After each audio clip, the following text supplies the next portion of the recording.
The Ojibwa legend calls the Wendigo a large creature as tall as a tree with a lipless mouth and jagged teeth. Its breath was a strange hiss, its footprints full of blood, and it ate any man, woman, or child who ventured into its territory, and those were the lucky ones. Sometimes the Wendigo chose to possess a person instead, and then the luckless individual became a Wendigo himself, hunting down those he had once loved and feasting upon their flesh. According to the legends, a Wendigo is created whenever a human resorts to cannibalism to survive. In the past, this occurred more often when Indians and settlers found themselves stranded in the bitter snows and ice of the North Woods. Sometimes stranded for days, survivors might have felt compelled to cannibalize the dead to survive. Other versions of the legend cite that a Wendigo might also possess humans who displayed extreme greed, gluttony, and excess. Thus, the myth served as a method of encouraging cooperation and moderation. Native American versions of the creature spoke of a gigantic spirit over 15 feet tall that had once been human but had been transformed into a creature by magic. Though the descriptions of the creature vary slightly, the Wendigo is generally said to have glowing eyes, long yellowed fangs, terrible claws, and overly long tongues. Sometimes they are described as having sallow, yellowish skin, and other times they are covered with matted hair. The creature is said to have several skills and powers, including stealth, is a near-perfect hunter, knows and uses every inch of its territory, and can control the weather through dark magic.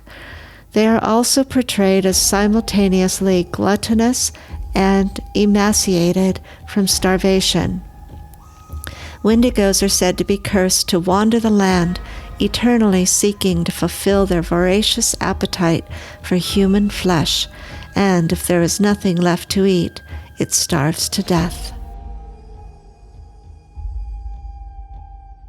The Wendigo by Algernon Blackwood. In the wilderness north of Rat Portage, in Northwestern Ontario, two Scotsmen, divinity student Simpson and his uncle Dr. Cathcart, an author of a book on collective hallucination, are on a moose hunting trip with guides Hank Davis and Joseph Defago. While their Indian cook, Punk, stays to tend the main camp, the others split up into two hunting parties. Simpson and Defago make camp, and it soon becomes clear that Defago senses a strange and fearful odor on the wind. That night, Simpson wakes to find Defago cowering in terror from something outside the tent. Later, Defago runs off into the night, forcing Simpson to go and look for him. He follows his footprints in the snow for many miles, realizing that Defagos are not the only set of tracks. The larger set of footprints are not human. Defago eventually makes it back to camp, but is suffering from delirium, exposure, and frostbite. He dies soon after, and the three men are left in a state of bafflement and uncertainty about what has occurred. Punk alone could have explained it to them, but he fled home as soon as he caught the terrible odor that Defago carried with him. As an Indian, he instantly understood that Defago had seen the Wendigo.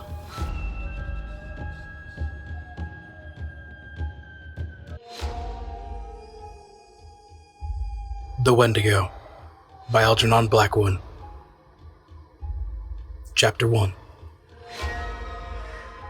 A considerable number of hunting parties were out that year, without finding so much as a fresh trail, for the moose were uncommonly shy, and the various Nimrods returned to the bosoms of their respective families, with the best excuses the facts of their imagination could suggest. Dr. Cathcart, among others, came back without a trophy, but he brought instead the memory of an experience which he declares was worth all the bull moose that had ever been shot. But then Cathcart of Aberdeen was interested in other things besides moose, amongst the vagaries of the human mind. This particular story, however, found no mention in his book of collective hallucination for the simple reason, so he confided to a fellow colleague, that he himself played too intimate a part in it to form a competent judgment of the affair as a whole. Beside himself and his guide, Hank Davis, there was young Simpson, his nephew, a divinity student destined for the wee kirk, then on his first visit to Canadian backwoods, and the latter's guide, Defago. Joseph Defago was a French Canuck who had strayed from his native province of Quebec years before, and had got caught in rat portage when the Canadian Pacific Railway was a-building. A man who, in addition to his unparalleled knowledge of woodcraft and bush lore, could also sing the old voyager songs, until a captain hunting yarn into the bargain. He was deeply susceptible, moreover, to that singular spell in which the wilderness lays upon certain lonely natures, and he loved the wild solitudes with a kind of romantic passion that amounted almost to an obsession. The life of the backwoods fascinated him, whence, doubtless, his surpassing efficiency in dealing with their mysteries. On this particular expedition he was Hank's choice. Hank knew him and swore by him. He also swore at him, just as a pal might. And since he had a vocabulary picturesque, if utterly meaningless oaths, the conversation between the two stalwart and hardy woodsmen was often of a rather lively description. This river of expletives, however, Hank agreed to dam a little bit of respect for his old hunting boss, Dr. Cathcart, whom of course he addressed after the fashion of the country as Doc, and also because he understood that young Simpson was already a bit of a parson. He had, however, one objection to Defago, and one only, which was that the French Canadian sometimes exhibited what Hank described as the output of a cursed and dismal mind, meaning apparently that he sometimes was true to type, Latin type, and suffered fits of a kind of silent moroseness, where nothing could induce him to utter speech. Defago, that is to say, was imaginative and melancholy, and as a rule, it was too long a spell of civilization that induced the attacks, for a few days of the wilderness invariably cured them. This then was a party of 4 that found themselves encamped the last week in October of that shy moose year, way up in the wilderness north of Rat Portage, a forsaken and desolate country. There was also Punk, an Indian, who had accompanied Dr. Cathcart and Hank on their hunting trips in previous years, and who acted as cook. His duty was merely to stay in camp, catch fish, and prepare venison steaks and coffee at a few minutes' notice. He dressed in the worn-out clothes bequeathed to him by former patrons, and except for his coarse black hair and dark skin, he looked in these city garments no more like a real redskin than a stage Negro looks like a real African. For that, however, Punk had in him still the instincts of his dying race. His taciturn silence and his endurance survived, also his superstition. The party round the blazing fire that night were despondent, for a week had passed without a single sign of recent moose discovering itself. Defago had sung his song and plunged into his story, but Hank, in bad humor, reminded him so often that he kept mussing up the facts so that it was almost nothing but a petered-out lie. That the Frenchman had finally subsided into a sulky silence which nothing seemed likely to break.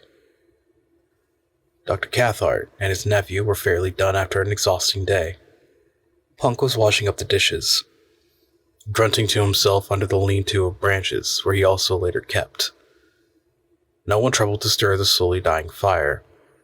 Instead, the stars were brilliant in a sky quite wintry, and there was so little wind that ice was already forming stealthily along the shores of the still lake behind them. The silence of the vast listening forest stole forward and enveloped them. Hank broke in, suddenly, with his nasal voice. "I'd be favor of breaking new ground tomorrow, Doc," he observed with energy, looking across at his employer. "We don't stand a dead dago's chance around here." "Agreed," said Cathcart, already a man of few words. "Think the idea's good." "Sure, Pop, it's good," Hank resumed with confidence. Suppose now you and I strike west up Garden Lake Way for a change.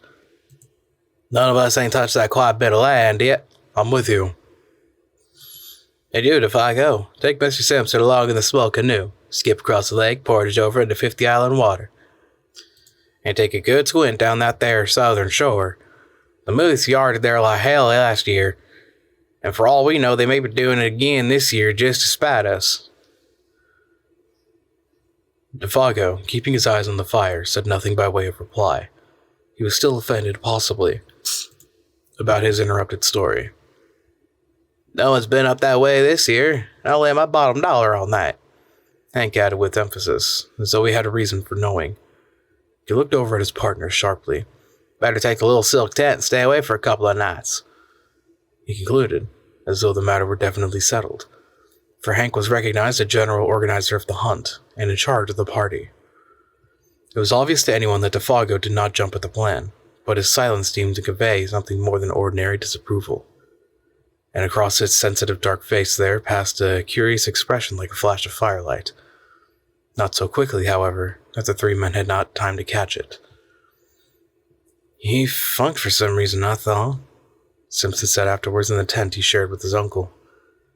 Dr. Cathcart made no immediate reply, although the look had interested him enough at the time for him to make a mental note of it. The expression had caused him a passing uneasiness he could not quite account for at the moment. And Hank, of course, had been the first to notice it, and the odd thing was instead of becoming explosive or angry over the other's reluctance, he at once began to humor him a bit. But there ain't no special reason why no one's been up there this year, he said with a perceptible hush in his tone. Not the reason you mean, anyway. Last year it was the fires that kept folks out, and this year I guess it just happened, so that's all. His manner was clearly meant to be encouraging. Joseph Defago raised his eyes for a moment, then dropped them again. A breath of wind stole out of the forest and stirred the embers into a passing blaze. Dr. Cathcart again noticed the expression on the guide's face, and again he did not like it. But this time the nature of the look betrayed itself. In those eyes, for an instant, he caught the gleam of a man scared in his very soul. It disquieted him more than he cared to admit. "Bad Indians up the way?" he asked with a laugh to ease matters a little, while Simpson, too sleepy to notice his subtle byplay, moved off the bed with a prodigious yawn.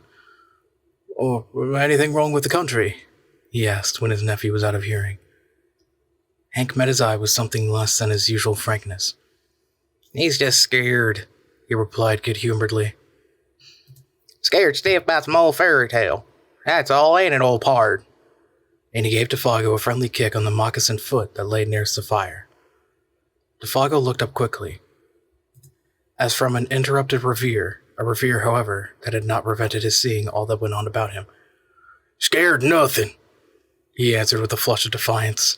"There's nothing in the bush that can scare Joseph Defago, don't you forget it." That natural energy with which he spoke made it impossible to know whether he told the whole truth or only a part of it.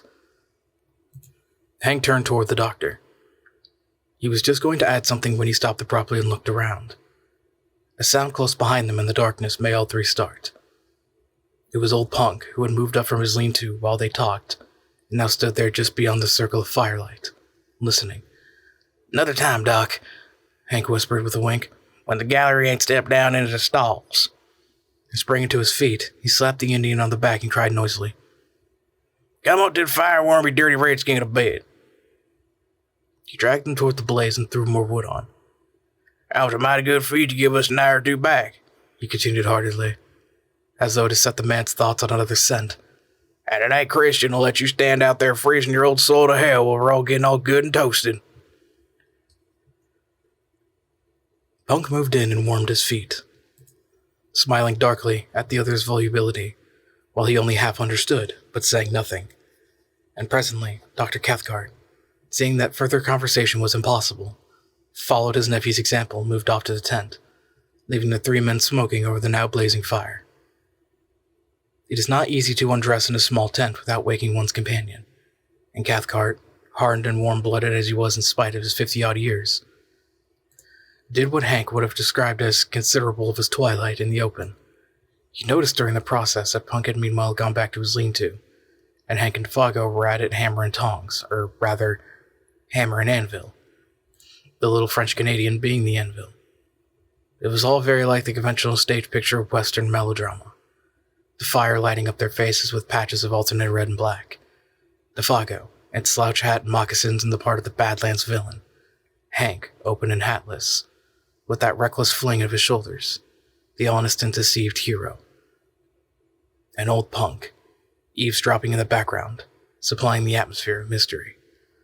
The doctor smiled as he noticed the details, but at the same time something deep within him, he hardly knew what, shrank a little, as though an almost imperceptible breath of warning had touched the surface of his soul, and was gone again before he could seize it. Probably it was traceable to that scared expression he had seen in the eyes of Defago. Probably, for this hint of fugitive emotion otherwise escaped his usually so keen analysis. Defago, he was vaguely aware, might cause trouble somehow. He was not as steady a guide as Hank, for instance. Further than that, he could not get. He watched the men a moment longer before diving off to the stuffy tent, where Simpson already slept soundly. Hank, he saw, was swearing like a mad African in a New York Negro saloon, but it was a swearing of affection. The ridiculous oaths flew freely now that the cause of their obstruction was asleep. Presently, he put his arm almost tenderly upon his comrade's shoulder, and they moved off together into the shadows where their tent stood faintly glimmering. Punk, too, a moment later, followed their example and disappeared behind his odorous blankets in the opposite direction. Dr. Cathcart then likewise turned in, weariness and sleep still fighting in his mind with an obscure curiosity to know what it is that had scared Defago about the country up 50 Island Waterway. Wondering, too, why Punk's presence had prevented the completion of what Hank had to say. Then sleep overtook him. He would know tomorrow. Hank would tell him the story while they trudged after the elusive moose. Deep silence fell about the little camp, planted there so audaciously in the jaws of the wilderness. The lake gleamed like a sheet of black glass beneath the stars. The cold air pricked.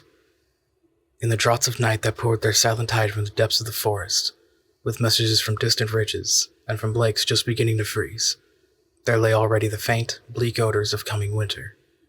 White men, with their dull scent, would never have divined them.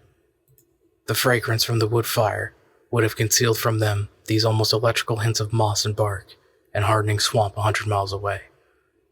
Even Hank and Defago, subtly in league with the souls of the woods that they were, would probably have spread their delicate nostrils in vain.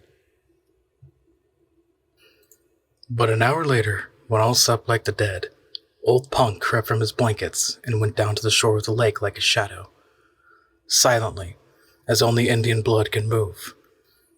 He raised his head and looked about him. The thick darkness rendered sight a small veil, but like the animals, he possessed other senses that darkness could not mute. He listened, then sniffed the air. Motionless as a hemlock stem, he stood there.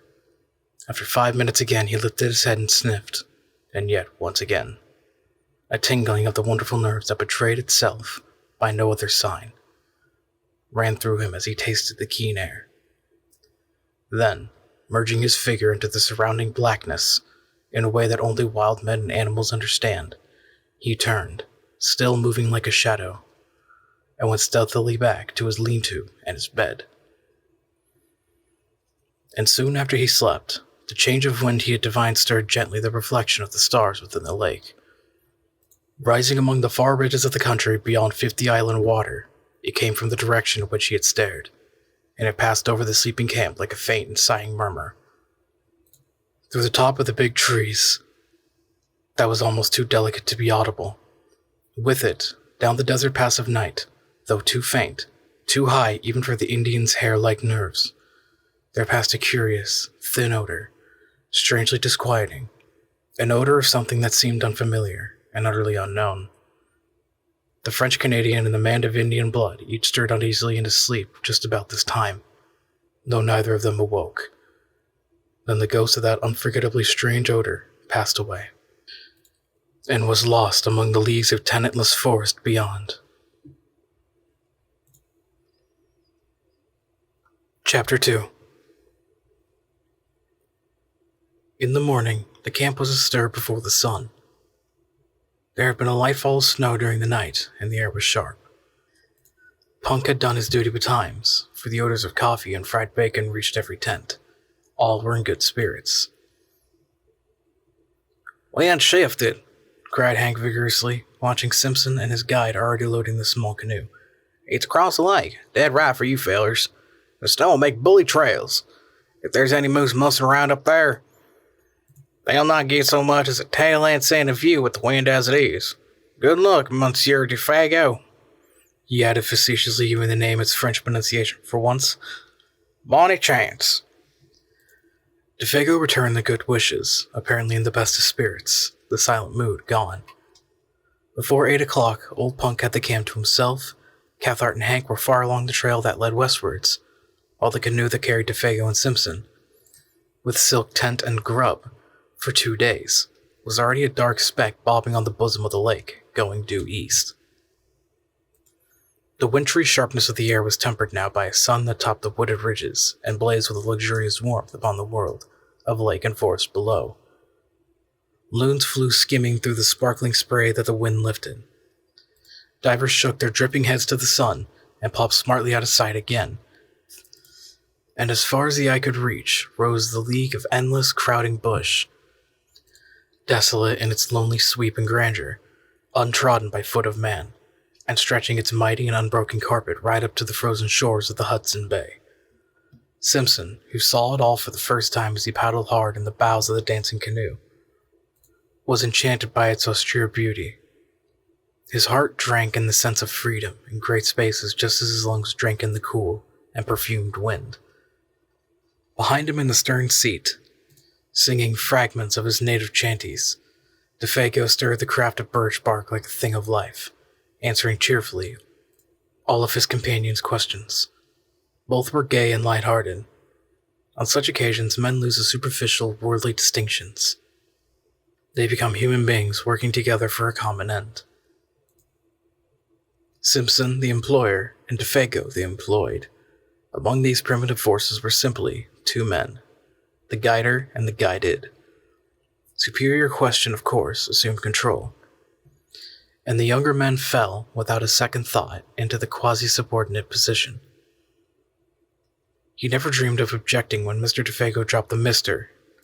and addressed him as, say, Simpson, or Simpson Boss, which was invariably the case before they reached the farther shore after a stiff paddle of 12 miles against a head wind. He only laughed and liked it, then ceased to notice it at all. For this divinity student was a young man of parts and character, though as yet, of course, untraveled, and on his trip, the first time he had seen any country but his own and little Switzerland, the huge scale of things somewhat bewildered him.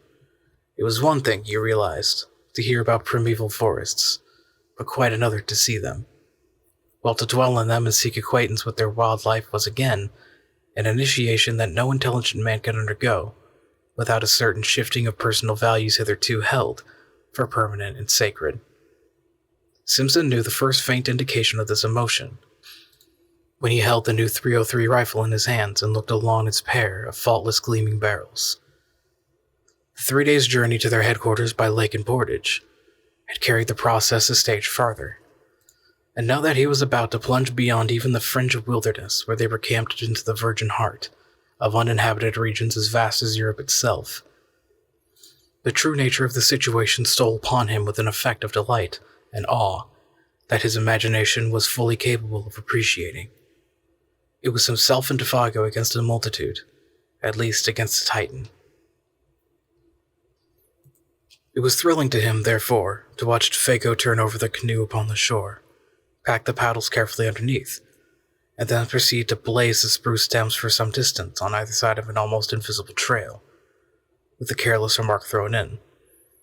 "Say, Simpson, if anything happens to me, you'll find the canoe all correct by these marks.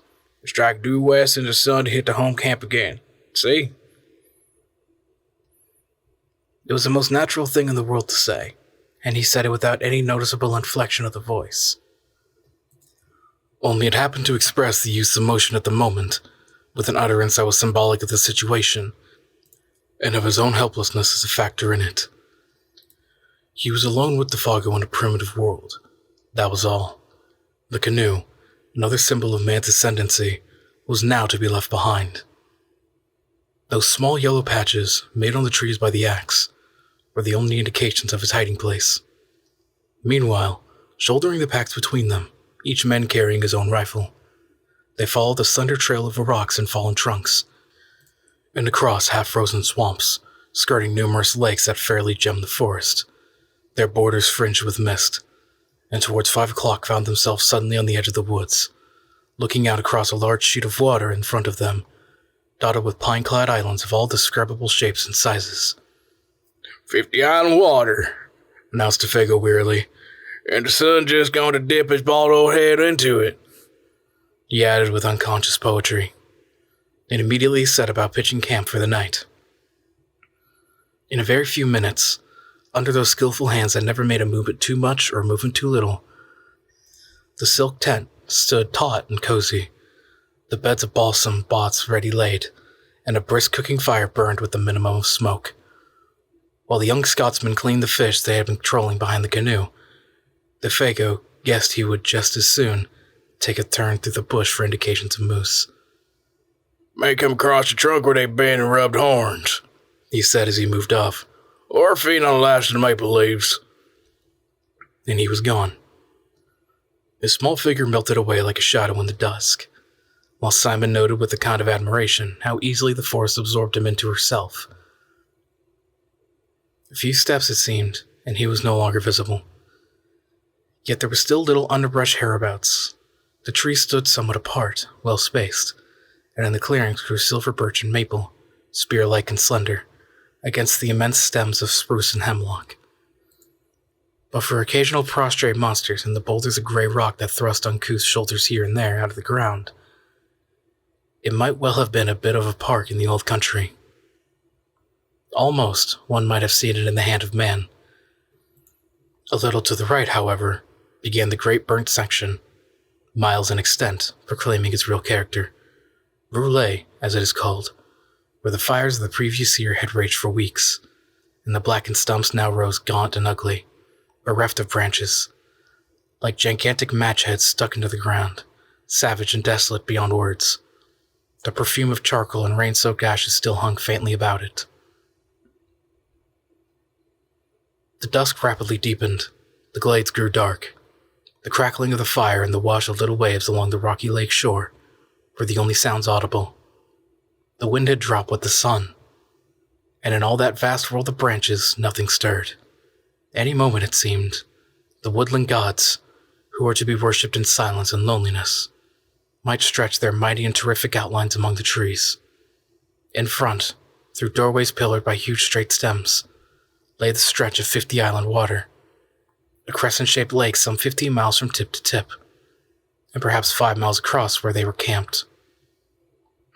A sky of rose and saffron, more clear than any atmosphere Simpson had ever known, still dropped its pale streaming fires across the waves, where the islands, 100 surely rather than 50, floated like the fairy barks of some enchanted fleet, fringed with pines whose crest fingered most delicately the sky. They almost seemed to move upwards as the light faded, about to weigh anchor and navigate the pathways of the heavens, instead of the currents of their native and desolate lake, and strips of colored cloud like flaunting pennons signaled their departure to the stars. The beauty of the scene was strangely uplifting. Simpson smoked the fish and burnt his fingers into the bargain in his efforts to enjoy it, and at the same time tend the frying pan and the fire. Yet, ever at the back of his thoughts lay that other aspect of the wilderness, the indifference to human life. The merciless spirit of desolation, which took no note of man. The sense of his utter loneliness, now that even Defago had gone, came close as he looked about him, and listened for the sound of his companion's returning footsteps. There was a pleasure in the sensation, yet with it a perfectly comprehensible alarm, and instinctively the thought stirred in him, What could I do? If anything happened, need not come back. They enjoyed their well-earned supper, eating untold quantities of fish, and drinking unmilked tea strong enough to kill men who had not covered 30 miles of hard going, eating little on the way. And when it was over, they smoked and told stories round the blazing fire, laughing, stretching weary limbs, and discussing plans for the morrow.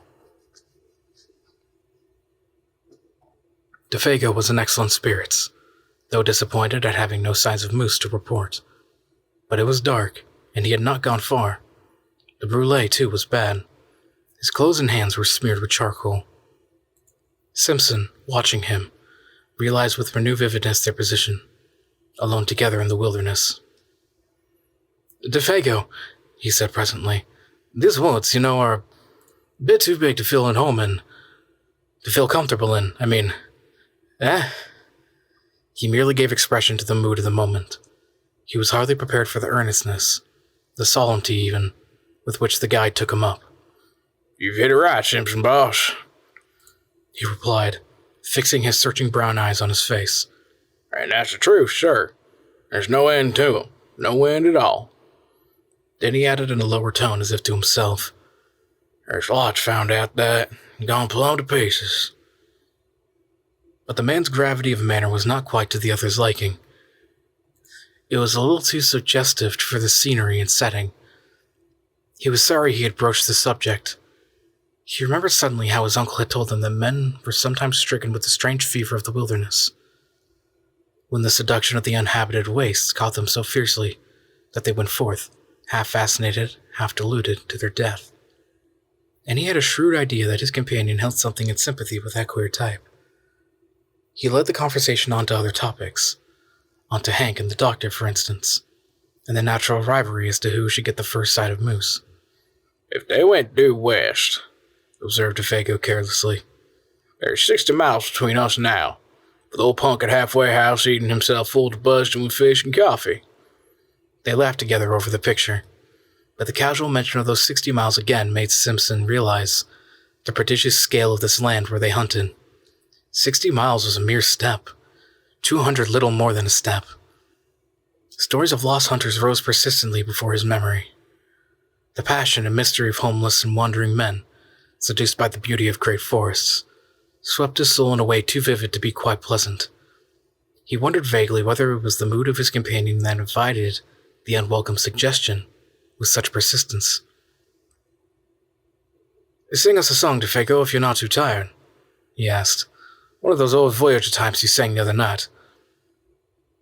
He handed his tobacco pouch to the guide, and then filled his own pipe, while the Canadian, nothing loth, sent his light voice across the lake in one of those plaintive, almost melancholy chanties, with which lumbermen and trappers lessen the burden of their labors. There was an appealing and romantic flavor about it, something that recalled the atmosphere of the old pioneer days, when Indians and wilderness were leagued together, battles frequent, and the old country farther off than it is today. The sound traveled pleasantly over the water, but the force at their back seemed to swallow it down with a single gulp that permitted neither echo nor resonance. It was in the middle of the third verse that Simpson noticed something unusual, something that brought his thoughts back with a rush from faraway scenes. A curious change had come into the man's voice. Even before he knew what it was, uneasiness caught him, and looking up quickly, he saw that Defago, though still singing, was peering about him in the bush, as though he heard or saw something. His voice grew fainter, dropped to a hush, then ceased altogether. The same instant, with a movement amazingly alert, he started to his feet and stood upright, sniffing the air. Like a dog scenting game, he drew the air into his nostrils in short, sharp breaths, turning quickly as he did so in all directions, and finally pointing down the lakeshore eastwards. It was a performance unpleasantly suggestive and at the same time singularly dramatic. Simpson's heart fluttered disagreeably as he watched it. "Lord, man, how you made me jump!" he exclaimed, on his feet beside him the same instant, and peering over his shoulder into the sea of darkness. "What's up? Are you frightened?" Even before the question was out of his mouth, he knew it was foolish, for any man with a pair of eyes in his head could see that the Canadian had turned white down to his very gills. Not even sunburn and the glare of the fire could hide that. The student felt himself trembling a little, weakish in the knees. "What's up?" he repeated quickly. "Do you smell moose? Or anything queer? Anything wrong?" He lowered his voice instinctively. The forest pressed round them with its encircling wall. The nearer tree stems gleamed like a bronze in the firelight. Beyond that, blackness. And so far as he could tell, a silence of death. Just behind them, a passing puff of wind lifted a single leaf, looked at it, then laid it softly down again without disturbing the rest of the convey. It seemed as if a million invisible causes had combined, just to produce that single visible effect. Other life pulsed around them, and was gone. Defago turned abruptly. The livid hue of his face had turned to a dirty gray. "I never said I heard or smelt nothing," he said slowly and emphatically, in an oddly altered voice that conveyed somehow a touch of defiance. "I was only taking a look around, so to speak. It's always a mistake to be too previous with your questions." Then he added suddenly with obvious effort, in his more natural voice, "Have you got the matches, Boss Simpson?" And proceeded to light the pipe he had just half filled, just before he began to sing. Without speaking another word, they came down again by the fire, Defago changing his side so that he could face the direction the wind came from. For even a tenderfoot could tell that Defago changed his position in order to hear and smell all there was to be heard and smelt. And since he now faced a lake with his back to the trees, it was evidently nothing in the forest that had sent so strange and sudden a warning to his marvelously trained nerves. "Guess now I don't feel like singing any," he explained presently of his own accord. "That song kind of brings back memories that's troublesome to me. Never ought to begun it. Sets me on to imagining things, see?" Clearly the man was still fighting with some profoundly moving emotion. He wished to excuse himself in the eyes of the other. But the explanation, in that it was only a part of the truth, was a lie, and he knew perfectly well that Simpson was not deceived by it. For nothing could explain away the livid terror that had dropped over his face while he stood there sniffing the air. And nothing, no amount of blazing fire or chatting on ordinary subjects, could make that camp exactly as it had been before. The shadow of an unknown horror, naked if unguessed, that had flashed for an instant in the face and gestures of the guide, had also communicated itself, vaguely and therefore more potently, to his companion. The guide's visible efforts to dissemble the truth only made things worse. Moreover, to add to the younger man's uneasiness was the difficulty, nay, the impossibility he felt of asking questions, and also his complete ignorance to the cause. Indians, wild animals, forest fires, all these he knew were wholly out of the question. His imagination searched vigorously, but in vain. Yet somehow or another, after another long spell of smoking, talking, and roasting themselves before the great fire, the shadow that had so suddenly invaded their peaceful camp began to shift. Perhaps Defago's efforts, or the return of his quiet and normal attitude, accomplished this. Perhaps Simpson himself had exaggerated the affair out of all proportion to the truth, or possibly the vigorous air of the wilderness brought its own powers of healing. Whatever the cause, the feelings of immediate horror seemed to have passed away, as mysteriously as it had come, for nothing occurred to feed it. Simpson began to feel that he had permitted himself the unreasoning terror of a child. He put it down partly to a certain subconscious excitement that this wild and immense scenery generated in his blood, partly to the spell of solitude, and partly to over-fatigue. That pallor in the guide's face was, of course, uncommonly hard to explain, yet it might have been due in some way to an effect of firelight, or his own imagination. He gave it to the benefit of the doubt. He was Scotch. When a somewhat unordinary emotion had disappeared, the mind always finds a dozen ways of explaining away its causes. Simpson lit a last pipe and tried not to laugh to himself. On getting home to Scotland, it would make quite a good story. He did not realize that this laughter was a sign that terror still lurked in the recesses of his soul. That, in fact, it was merely one of the conventional signs by which a man, seriously alarmed, tries to persuade himself that he is not so. Defago, however, heard that low laughter and looked up with surprise on his face. The two men stood side by side, kicking the embers before going to bed. It was 10 o'clock, a late hour for hunters to be still awake. "What's tickling yer?" he asked in his ordinary tone, yet gravely. I was thinking of a little toy who was at home, just at that moment, stammered Simpson, coming back to what really dominated his mind and startled by the question, and comparing them to all this. And he swept his arm round to indicate the bush. A pause followed in which neither of them said anything. "All the same, I wouldn't laugh about it if I was you," Defago added, looking over Simpson's shoulders into the shadows.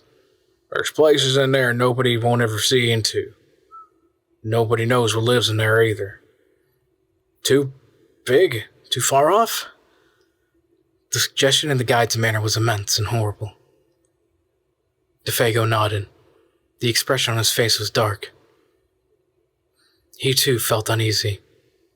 The younger man understood that in a hinterland of his size, there might well be depths of wood that would never in the life of the world be known or trodden. The thought was not exactly the sort he welcomed.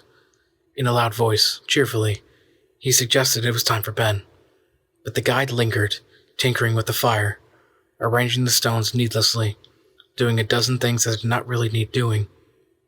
Evidently there was something he wanted to say, yet found it difficult to get at. "Say, you, Boss Simpson," he began suddenly, as a last shower of sparks went up into the air.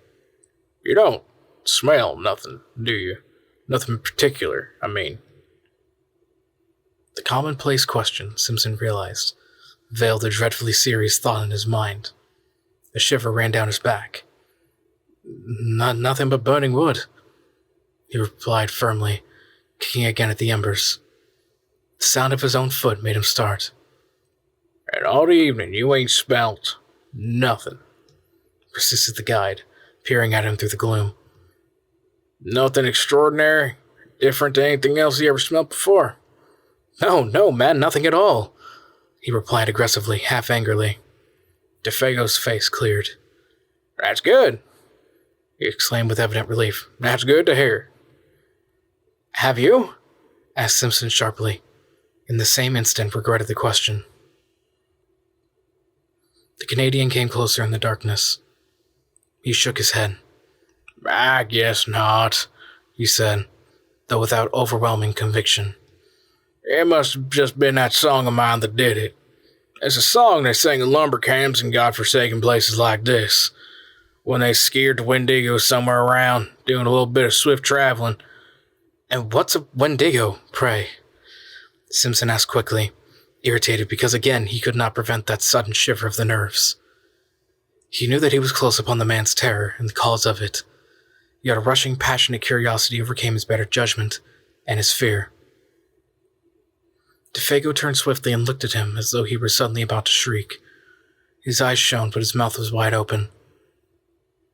Yet all he said, or whispered, rather, for his voice sank very low, was, "It's nothing. Nothing but what these lousy fellers believe what they've been hitting the bottle too long. Sort of great animal lives up yonder." He jerked his head northwards. "Quick as lightning in its tracks and bigger than anything else in the bush. And ain't supposed to be very good to look at, that's all." "A backwoods superstition," began Simpson, moving hastily toward the tent in order to shake off the hand of the guide that clutched his arm. Come, hurry up for God's sakes and get the lantern going. It's time we were in bed and asleep if we're going to be up with the sun tomorrow." The guide was close on his heels. "I'm coming," he answered out of the darkness. "I'm coming." And after a slight delay, he appeared with the lantern and hung it from a nail in the front pole of the tent. The shadows of 100 trees shifted their places quickly as he did so. And when he stumbled over the rope, diving swiftly inside, the whole tent trembled as though a gust of wind struck it. The two men lay down, without undressing, upon their beds of soft balsam boughs, cunningly arranged. Inside, all was warm and cozy, but outside the world of crowding trees pressed close about them, marshalling their million shadows, and smothering the little tent that stood there like a wee white shell, facing the ocean of tremendous forest. Between the two lonely figures within, however, there pressed another shadow that was not a shadow from the night. It was a shadow cast by the strange fear, never wholly exorcised, that had leaped suddenly upon Defago in the middle of his singing. And Simpson, as he lay there, watching the darkness through the open flap of the tent, ready to plunge into the fragrant abyss of sleep, knowing first that unique and profound stillness of a primeval forest where no wind stirs, and when the night has weight and substance that enters into the soul to bind a veil about it. Then sleep took him. Chapter 3. Thus it seemed to him, at least. Yet it was true that the lap of the water, just beyond the tent door, still beat time with his lessening pulses, when he realized he was lying with his eyes open, and that another sound had recently introduced itself, with cunning softness between the splash and murmur of the little waves. And, long before he understood what the sound was, it had stirred in him the centers of pity and alarm. He listened intently, though at first in vain, for the running blood beat all its drums too noisily in his ears. Did it come, he wondered, from the lake or from the woods? Then suddenly, with a rush and a flutter of the heart, he knew that it was close behind him in the tent, and when he turned over for better hearing, it focused itself unmistakably not 2 feet away. It was a sound of weeping. Defago upon his bed of branches was sobbing in the darkness, as though his heart would break, the blankets evidently stuffed against his mouth to stifle it. And his first feeling, before he could think or reflect, was the rush of a poignant and searching tenderness. This intimate, human sound, heard amidst the desolation about them, woke pity. It was so incongruous, so pitifully incongruous, and so vain. In the vast, cruel wilderness, of what avail? He thought of a little child crying in mid-Atlantic. Then, of course, with fuller realization, in the memory of what had gone before, came the descent of the terror upon him, and his blood ran cold. "Defago," he whispered quickly. "What's the matter?" He tried to make his voice very gentle. "Are you in pain? Unhappy?" There was no reply, but the sound ceased abruptly. He stretched his hand out and touched him. The body did not stir. "Are you awake?" For it occurred to him that the man was crying in his sleep. "Are you cold?" He noticed that his feet, which were uncovered, projected beyond the mouth of the tent. He spread an extra fold of his own blankets over them. The guide had slipped down in his bed, and the branches seemed to have dragged with him. He was afraid to pull the body back again, for fear of waking him. 1 or 2 tentative questions he ventured softly, but though he waited for several minutes, there came no reply, nor any sign of movement. Presently, he heard his regular and quiet breathing, and putting his hand gently on his breast, felt the steady rise and fall beneath. "Let me know if anything's wrong," he whispered, "or if I can do anything. Wake me at once if you feel queer." He hardly knew what to say. He lay down again, thinking and wondering what it all meant. Defago, of course, had been crying in his sleep. Some dream or other had afflicted him. Yet never in his life would he forget that pitiful sound of sobbing, and the feeling that the whole awful wilderness of woods listened. His own mind busied itself for a long time with the recent events, of which this took this mysterious place as one. And though his reason successfully argued away all unwelcome suggestions, a sensation of uneasiness remained, resisting ejection, very deep-seated, peculiar beyond ordinary. Chapter 4. But sleep in the long run proves greater than all emotions. His thoughts soon wandered again. He lay there, warm as toast, exceedingly weary. The night soothed and comforted, blunting the edges of memory and alarm. Half an hour later, he was oblivious of everything in the outer world about him. Yet sleep, in this case, was his great enemy, concealing all approaches, smothering the warning of his nerves. As sometimes, in a nightmare, events crowd upon each other's heels with a conviction of dreadfulest reality, yet some inconsistent details accuses the whole display of incompleteness and disguise. So the event that now followed, though they actually happened, persuaded the mind somehow that the detail which could explain them had been overlooked in the confusion, and that therefore they were but partly true, the rest illusion. At the back of the sleeper's mind, something remains awake, ready to let slip the judgment. All this is not quite real. When you wake up, you'll understand. And thus in a way, it was with Simpson. The events, not wholly inexplicable or incredible in themselves, yet remain for the men who saw and heard them, a sequence of separate facts of cold horror. Because a little piece that might have made the puzzle clear lay concealed or overlooked. So far as he can recall, it was a violent moment, running downwards through the tent toward the door, that first woke him. It made him aware that his companion was sitting bolt upright beside him, quivering.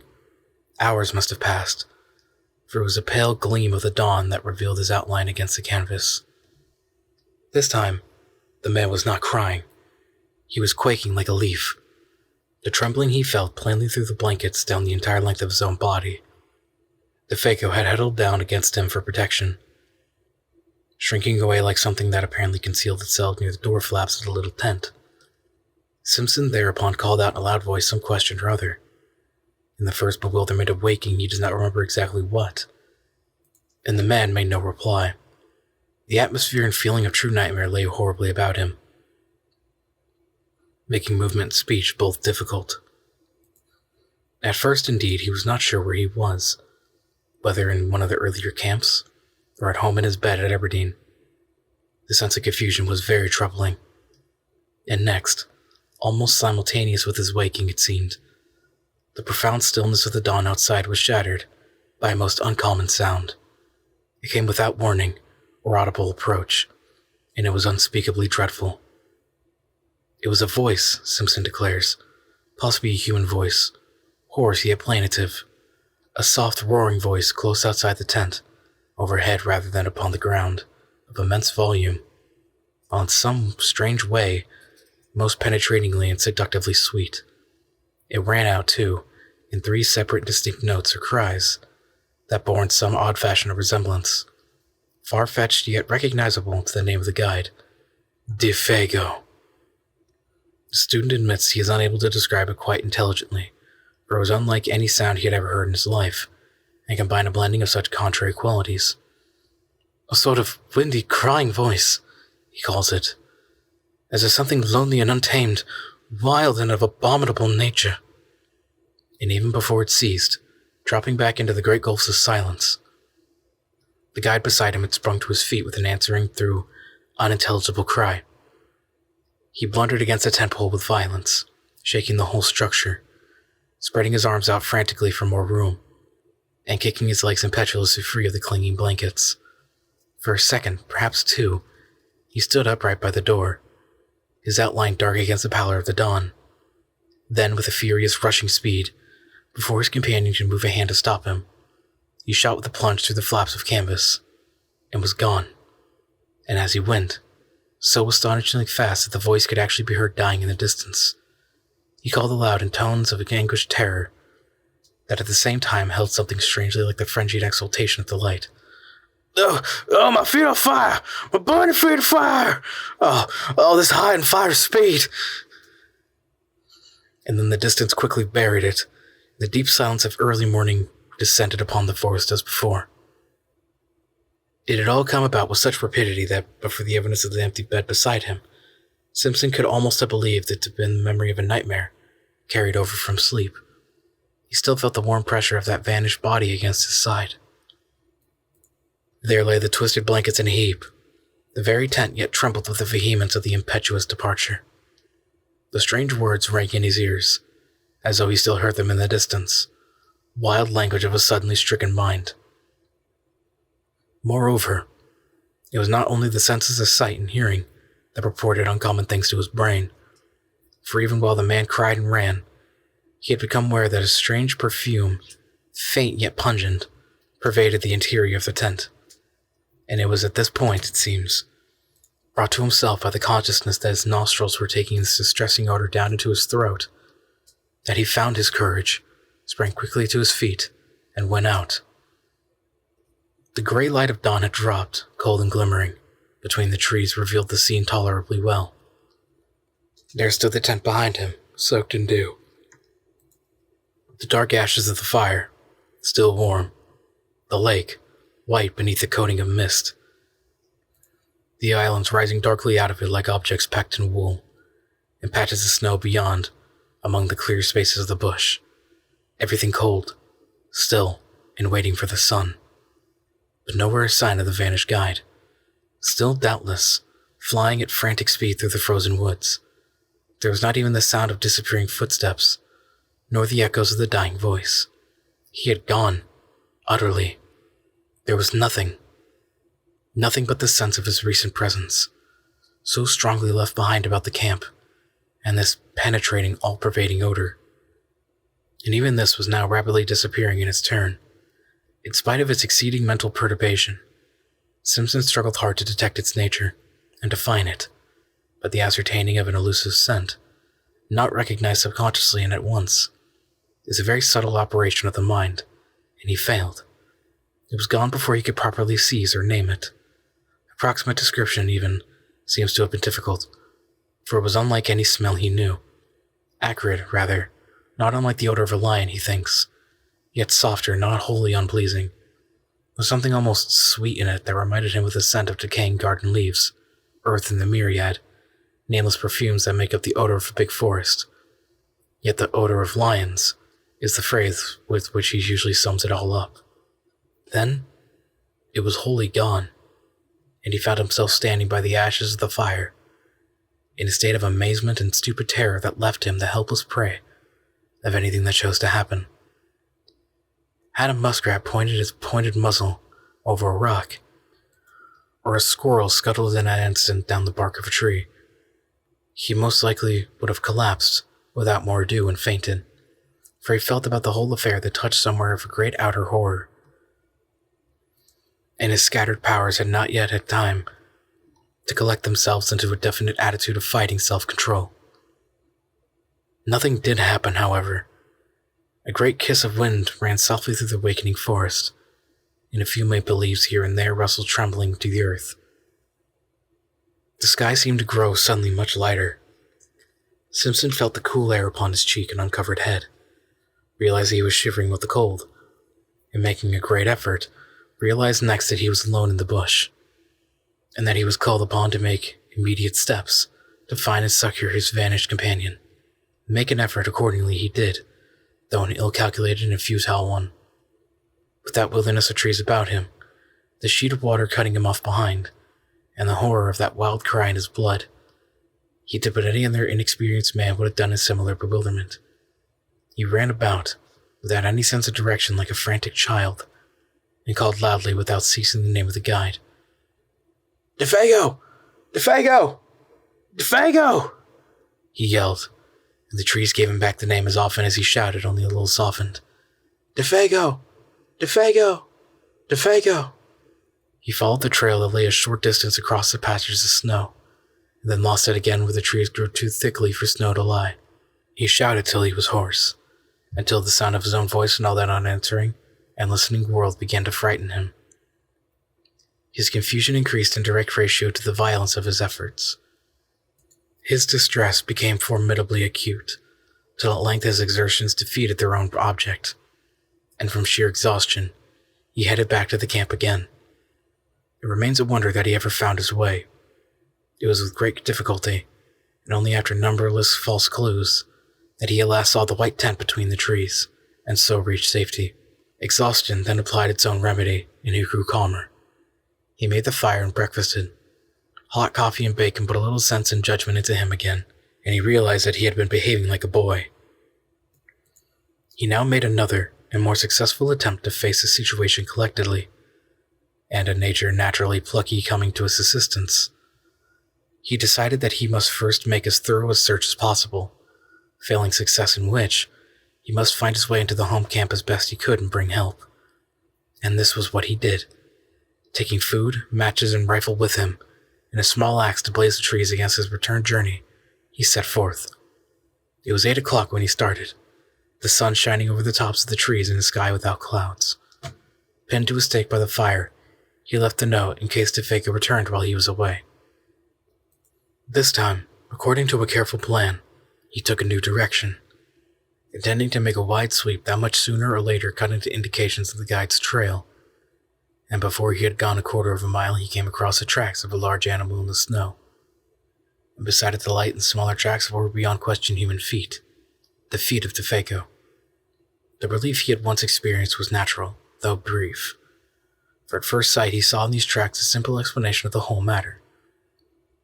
These big marks had surely been left by a bull moose that, wind against it, had blundered upon the camp, and uttered a singular cry of warning and alarm the moment its mistake was apparent.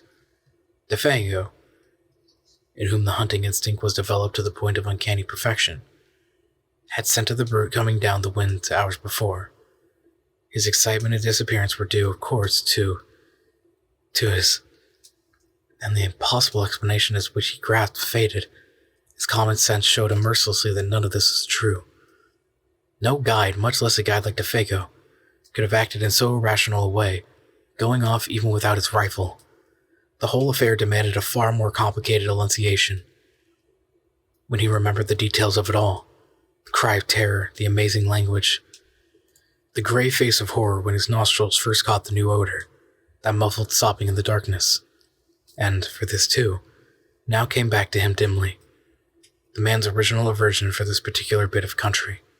Besides, now that he examined them closer, these were not the tracks of a bull moose at all. Hawk had explained to him the outlines of a bull's hooves, of a cow or calf's too, for that matter. He had drawn them clearly on a strip of birch bark, and these were wholly different. They were big, round, ample, and with no pointed outline as of sharp hoofs. He wondered for a moment whether bear tracks were like that. There was no other animal he could think of, for caribou did not come so far south at this season, and even if they did, would leave hoof marks. They were ominous signs. These mysterious writings left in the snow by the unknown creature that had lured a human being away from safety.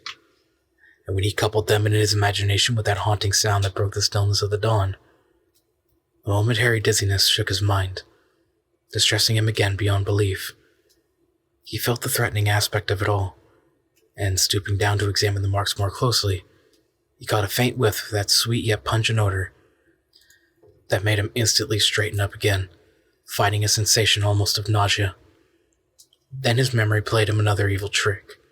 He suddenly recalled these uncovered feet projecting beyond the edge of the tent, and the body's appearance of having been dragged towards the opening, the man shrinking from something by the door when he woke later. The detail now beat against his trembling mind with concerted attack. They seemed to gather in these deep spaces of the silent forest about him, where the host of trees stood waiting, listening, watching to see what he would do. The woods were closing round him. With the persistence of true pluck, however, Simpson went forward, followed the tracks as best he could, smothering these ugly emotions that sought to weaken his will. He blazed innumerable trees as he went, even fearful of being unable to find the way back, and calling aloud at intervals of a few seconds the name of the guide. The dull tapping of the axe upon the massive trunks, and the unnatural accents of his own voice became at length sounds that he dreaded to make, dreaded to hear, for they drew attention without ceasing to his presence and exact whereabouts. And if it were really the case that something was hunting himself down in the same way that he was hunting down another, with a strong effort he crushed the thought out the instant it rose. It was the beginning, he realized, of a bewilderment utterly diabolical in kind that would speedily destroy him. Although the snow was not continuous, lying merely in shallow flurries over the more open spaces, he found no difficulty following the tracks for the next few miles. They went straight as a ruled line wherever the trees permitted. The stride soon began to increase in length, till it finally assumed proportions that seemed absolutely impossible for any ordinary animal to have made. Like huge flying leaps they became. One of these he measured, and though he knew that stretch of 18 feet must be somehow wrong, he was at a complete loss to understand why he found no signs of the snow between the extreme points. But what had perplexed him even more, making him feel his vision had gone utterly awry, was that Defago's stride increased in the same manner, and finally covered the same incredible distances. It looked as if the great beast had lifted him with it, and carried him through these astonishing intervals.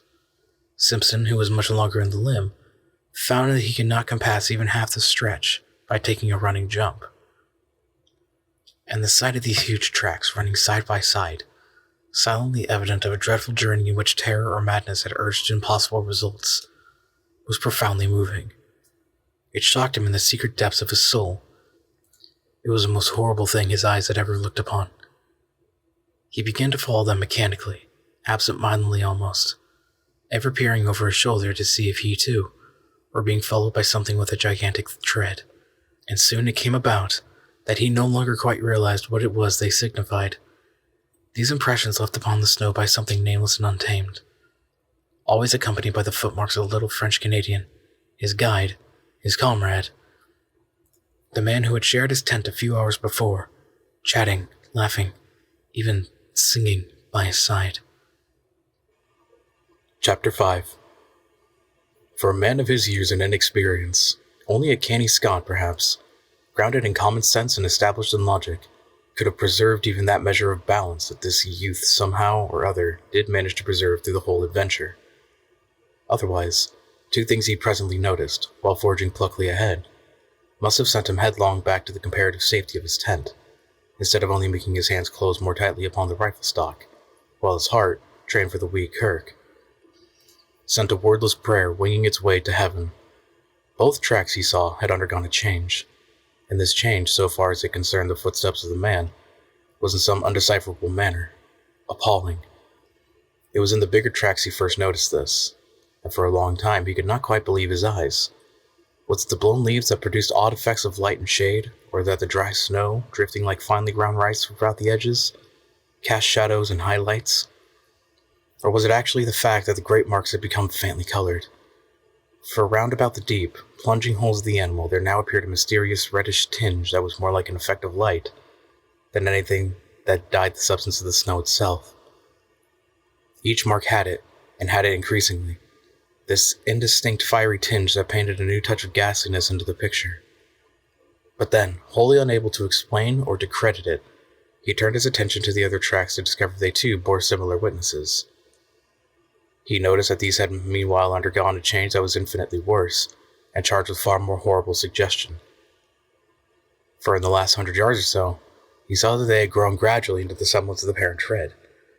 Imperceptibly the change had come about, yet unmistakably. It was hard to see where the change first began. The result, however, was beyond question. Smaller, neater, more cleanly modeled, they now formed an exact and careful duplicate of the larger tracks beside them.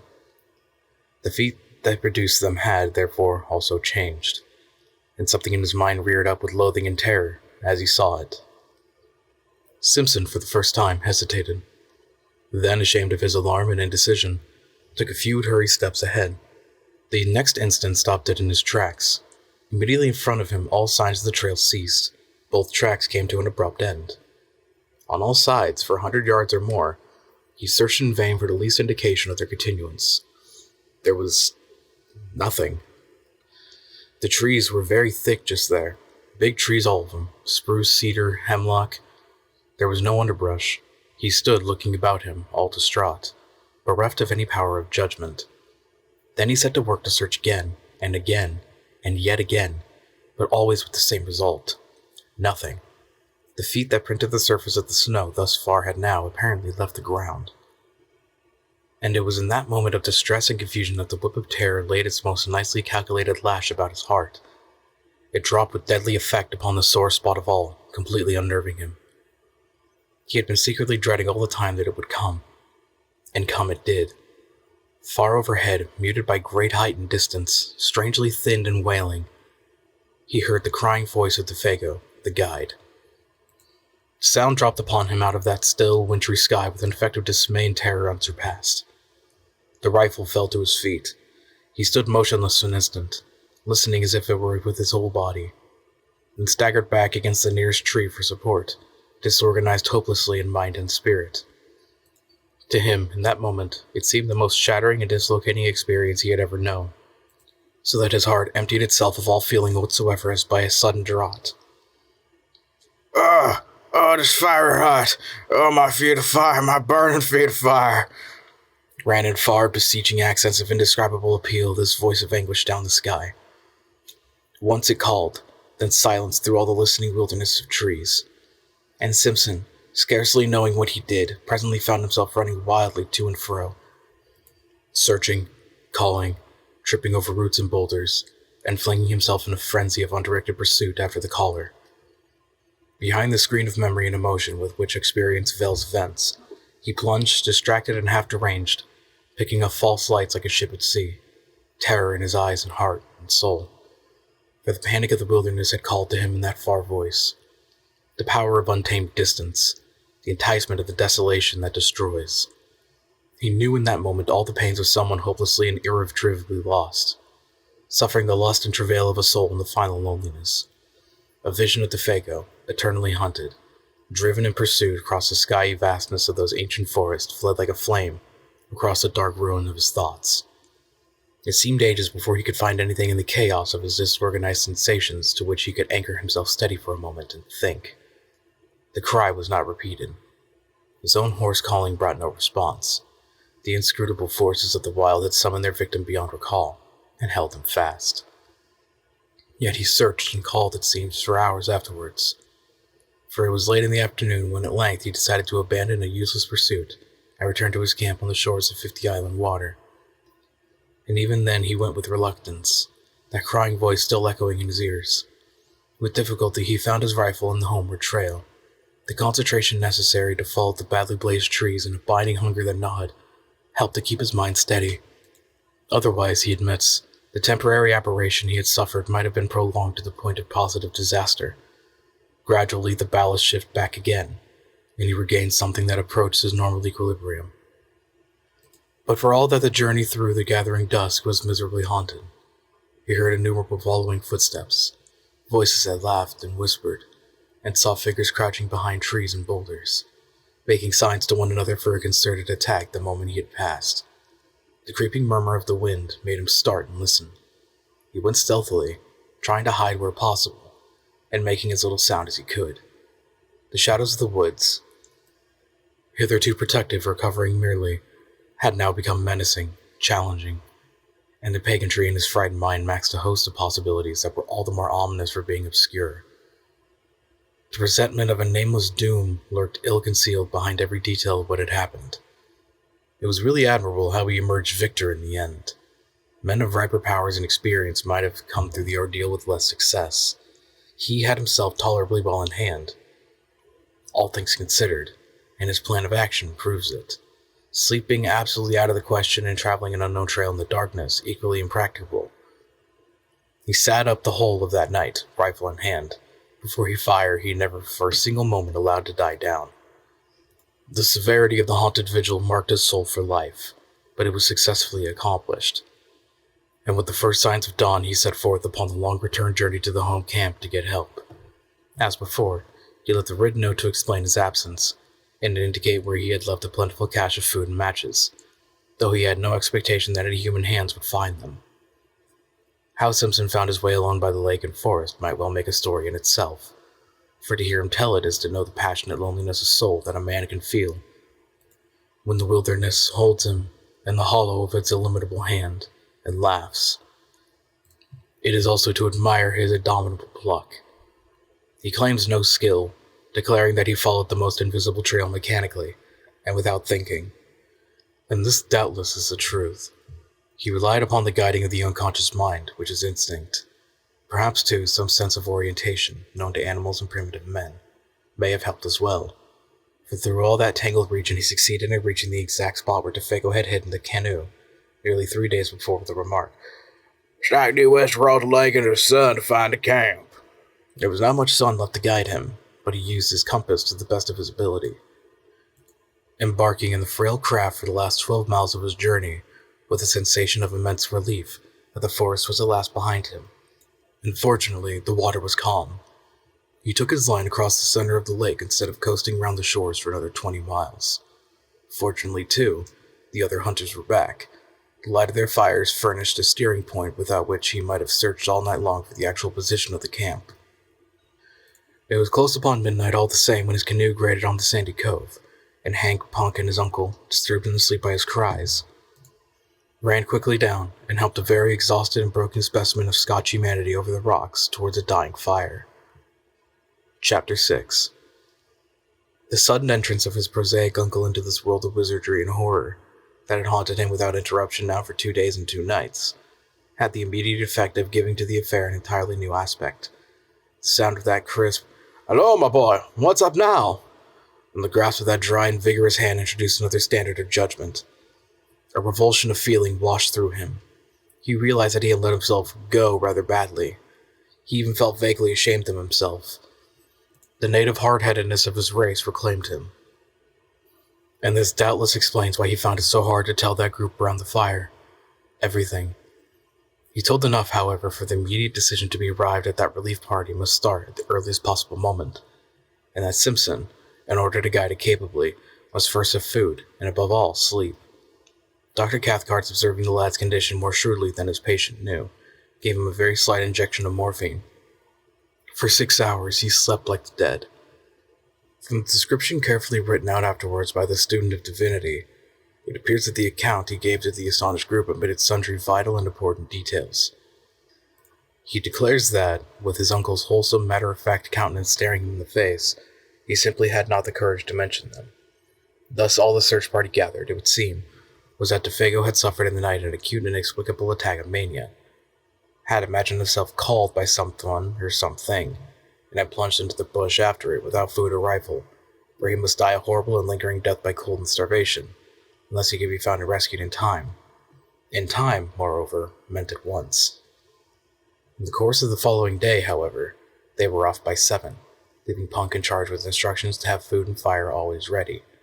Simpson found it possible to tell his uncle a good deal more of the story's true inwardness, without divining that it was drawn out of him as a matter of fact, by a very subtle form of cross-examination.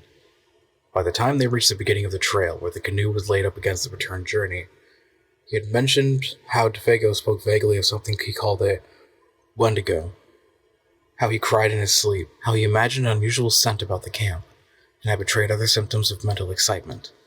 He also admitted the bewildering effect of that extraordinary odor upon itself, pungent and acrid like the odor of lions. And by the time they were within an easy hour of 50 Island water, he had let slip the further fact, a foolish avowal of his own hysterical condition as he felt afterwards, that he had heard the vanished guide call for help. He omitted the singular phrases used, for he simply could not bring himself to repeat the preposterous language.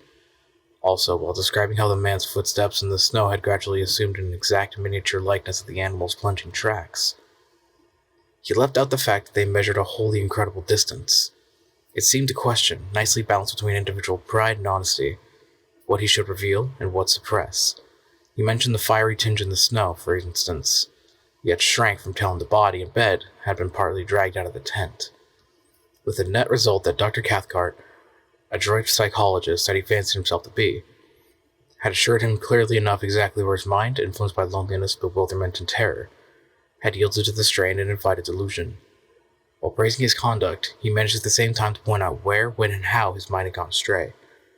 He made his nephew think himself finer than he was by judicious praise, yet more foolish than he was by minimizing the value of the evidence. Like many other materialists, that is, he lied cleverly on the basis of insufficient knowledge, because the knowledge supplied seemed to his own particular intelligence inadmissible. "The spell of these terrible solitudes," he said, "cannot leave our mind untouched. Any mind, that is, possessed of the higher imaginative qualities. It has worked upon yours exactly as it worked upon my own when I was your age. The animal that haunted your little camp was undoubtedly a moose, for the bellowing of a moose may have sometimes a very peculiar quality of sound. The colored appearance of the big tracks was obviously a defect of vision in your own eyes, produced by excitement. The size and stretch of the tracks we shall prove when we come to them. But the hallucination of the audible voice, of course, is one of the most commonest forms of delusion, due to mental excitement.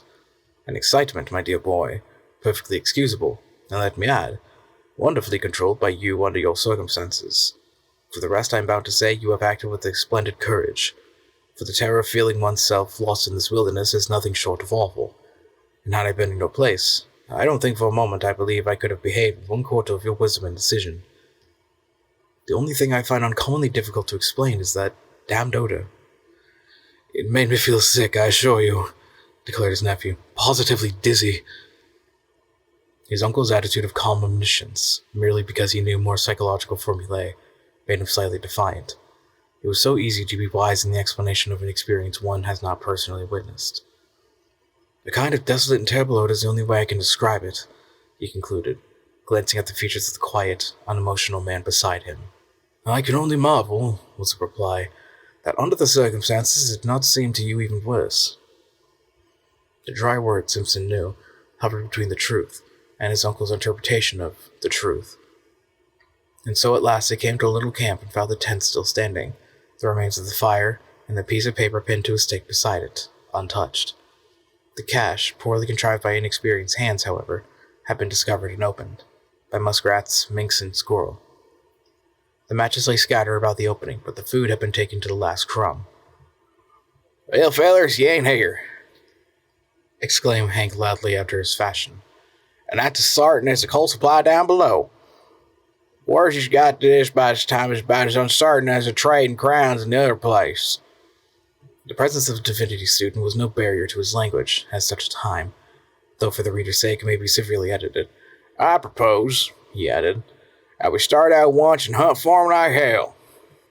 The gloom of Defago's probable fate oppressed the whole party with a sense of dreadful gravity, the moment they saw the familiar signs of recent occupancy, especially the tent, with the bed of balsam branches still smooth and flattened by the pressure of his body, seemed to bring his presence near to them. Simpson, feeling vaguely as if his world were somehow at stake, went about explaining particulars in a hushed tone.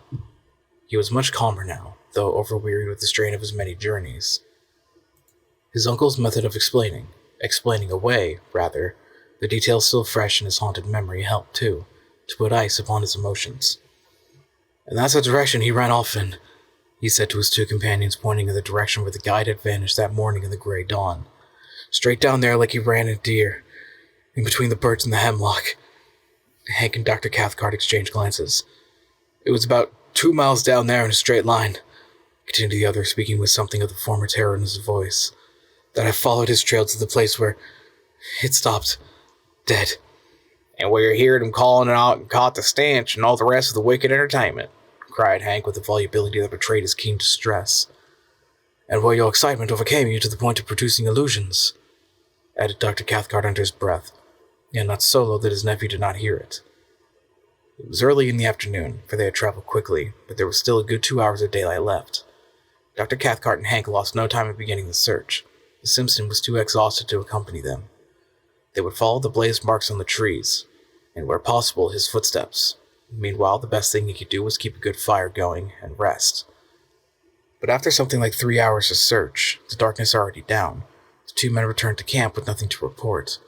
Fresh snow had covered all signs, and though they had followed the blazed trees to the spot where Simpson had turned back, they had not discovered the smallest indication of a human being, or for that matter, of an animal. There were no fresh tracks of any kind. The snow lay undisturbed. It was difficult to know what was best to do, though in reality there was nothing more they could do. They might stay and search for weeks without much chance of success. The fresh snow destroyed their only hope, and they gathered around the fire for a supper, a gloomy and despondent party. The facts indeed were sad enough, for Defago had a wife at Rat Portage, and his earnings were the family's sole means of support. Now that the whole truth in all its ugliness was out, it seemed useless to deal in further disguise or pretense. They talked openly of the facts and probabilities. It was not the first time, even in the experience of Dr. Cathcart, that a man has yielded to a singular seduction to solitudes and gone out of his mind. Defago, moreover, was predisposed to something of the sort, for he already had a touch of melancholia in his blood, and his fibers was weakened by bouts of drinking that often lasted for weeks at a time. Something on this trip, one might never know precisely what, had sufficed to push him over the line, that was all. And he had gone off into the grey wilderness of trees and lakes to die by starvation and exhaustion. The chances against his finding camp again were overwhelming. The delirium that was upon him would also doubtless have increased. It is quite likely he might do violence to himself and so hasten his cruel fate. Even while they talked, indeed, the end had probably come. On the suggestion of Hank, his old pal, however, they proposed to wait a little longer and devote the whole of the following day, from dawn to darkness, to the most systematic search they could devise. They would divide the territory between them. They discussed their plan in great detail. All that men could do, we would do. And meanwhile, they talked about the particular form in which the singular panic of the wilderness had made its attack upon the mind of the unfortunate guide. Hank, though familiar with the legend of his general outline, obviously did not welcome the turn of conversation had taken. He contributed little, thinking that little was illuminating, for he admitted that a story ran over his section of country to the effect that several Indians had seen the Wendigo along the shores of 50 Island Water in the fall of last year, and that this was the true reason of Defago's disinclination to hunt there. Hank doubtless felt that he had in a sense helped his old pal to death by over-persuading him. When an Indian goes crazy, He explained, talking to himself more than to the others, it seemed. it always put that he's seen Wendigo. Poor old Defago was superstitious down to his very heels. And then Simpson, feeling the atmosphere more sympathetic, told over again the full story of his astonishing tale. He left out no details this time. He mentioned his own sensations and gripping fears. He only omitted the strange language used. But Defago surely had already told you about these details of the Wendigo legend, my dear fellow, insisted the doctor. I mean, he had talked about it, and thus put into your mind the ideas which your excitement afterwards developed. Whereas Simpson again repeated the facts, Defago, he declared, had barely mentioned the beast. He, Simpson, knew nothing of the story, and, so far as he remembered, had never even read about it. Even the word was unfamiliar. Of course he was telling the truth, and Dr. Cathcart was reluctantly compelled to admit the singular character of the whole affair. He did not do this in word so much as in manner, however. He just kept his back against a good stout tree. He poked the fire into a blaze the moment it showed signs of dying down. He was quicker than any of them to notice the least sound of night about them. A fish jumping in the lake, a twig snapping in the bush, the dropping of occasional fragments of frozen snow from the branches overhead when the heat loosened them. His voice, too, changed a little in quality, becoming a shade less confident, lower also in tone. Fear, to put it plainly, hovered close about that little camp. And though all three would have been glad to speak of other matters, the only thing they seemed able to discuss was this, the source of their fear. They tried other subjects in vain. There was nothing to say about them. Hank was the most honest of the group. He said next to nothing. He never once, however, turned his back to the darkness. His face was always to the forest, and when the wood was needed, he didn't go farther than was necessary to get it. Chapter 7. A wall of silence wrapped them in, for the snow, though not thick, was sufficient to deaden any noise, and the frost held things pretty tight besides. No sound but their voices and the soft roar of the flames made itself heard. Only from time to time, something soft as the flutter of a pine moth's wings went past them through the air. No one seemed anxious to go to bed. The hours slipped towards midnight. The legend is picturesque enough, observed the doctor after one of the long pauses, speaking to break it rather than because he had anything to say. For the Wendigo is simply the call of the wild personified, which some natures hear to their own destruction. That's about right, Hank said presently. And there's no misunderstanding when you hear it. It calls you by name right enough. Another pause followed. Then Dr. Cathcart came back to the forbidden subject with a rush that made the others jump. The allegory is significant, he remarked, looking about him in the darkness. For the voice, they say, resembles all the minor sounds of the bush. Wind, falling water, cries of the animals, and so forth. And once the victims hear that, he's off for good, of course. His most vulnerable points, moreover, are said to be the feet and the eyes. The feet, you see, for the lust of wandering, and the eyes for the lust of beauty. The poor beggar goes at such a dreadful speed that he bleeds beneath the eyes, and his feet burn. Dr. Cathcart, as he spoke, continued to peer uneasily into the surrounding gloom. His voice sank to a hushed tone. The Wendigo, he added, is said to burn his feet, owing to the friction apparently caused by its tremendous velocity, till they drop off, and new ones form exactly like its own. Simpson listened in horrified amazement, but it was the pallor of Hank's face that fascinated him most. He would willingly have stopped his ears and closed his eyes, had he dared. I don't always keep to the ground, neither, came in Hank's slow, heavy drawl. It goes so high that he thinks the stars will set him all afire. It'll take great thumping jumps sometimes, run along the tops of the trees, carrying his partner with it, and dropping him just as a fish hawk will drop a pickler to kill it before eating. And it's food, with all the muck in the whole bush is moss. And he laughed in a short, unnatural laugh. It's a moss eater is the Wendigo, he added, looking up excitedly into the faces of his companions. Moss eater, he repeated, with a string of the most outlandish oaths he could invent. But Simpson now understood the true purpose of all this talk. But these two men, each strong and experienced in his own way, dreaded more than anything else was silence. They were talking against time. They were also talking against darkness, against the invasion of panic, against the admission reflection might bring that they were in an enemy's country, against anything in fact, rather than allow their inmost thoughts to assume control. He himself, already initiated by the awful visual of terror, was beyond both of them in this respect. He had reached a stage where he was immune. But these two, the scoffing analytical doctor and the honest dogged backwoodsman, each sat trembling in the depths of his being. Thus the hours passed, and thus with lowered voices and a kind of taut inner resistance of spirit, this little group of humanity sat in the jaws of the wilderness and talked foolishly of the terrible and haunting legend.